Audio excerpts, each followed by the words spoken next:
بسم الله الرحمن الرحيم، والصلاة والسلام على أشرف المرسلين سيدنا محمد وعلى آله وصحبه أجمعين، صلاة تنحل بها الكرب وتنفك بها العقد. اللهم اغفر لي ولوالدي وللمؤمنين والمؤمنات يوم يقوم الحساب، اللهم آمين يا رب العالمين.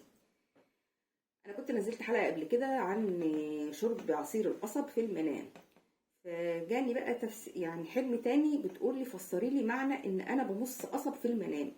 مص القصب في المنام مش مستحب غير شربه خالص، يعني شرب العصير مستحب، ومعناه ان انت هتحصلي على منصب عالي في وظيفة، لو مش متزوجة هتتزوجي، لو مش منجبة لو هتنجبي، لو انت مثلا فقيرة ربنا ان شاء الله هيغنيكي، لو انت مريضة ان شاء الله ربنا هيشفيكي. ده تفسير الايه شرب عصير القصب. لكن مص عصير القصب بقى، لو انتوا تلاحظوا شرب عصير القصب سهل، انت هتشربي بكوبايه سهل الشرب. لكن مص القصب فيه مشقه وتعب، ان انت بتبذلي مجهود في مص القصب. مص القصب دوت معناه ان انت داخله على متاعب ومصاعب.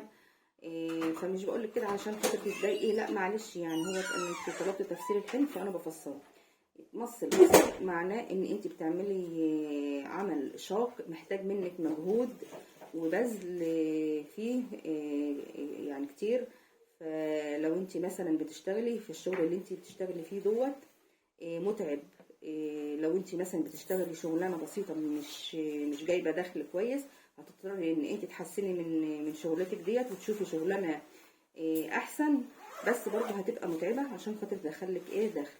المهم ان مص القصب في المنام، يعني ان هو انت ماشيه في طريق يعني فيه صعوبات كتير، بس ان شاء الله برضه هتتحصلي على اللي انت عايزاه في الاخر. يعني اخرة الصبر جبر زي ما ربنا بيقول.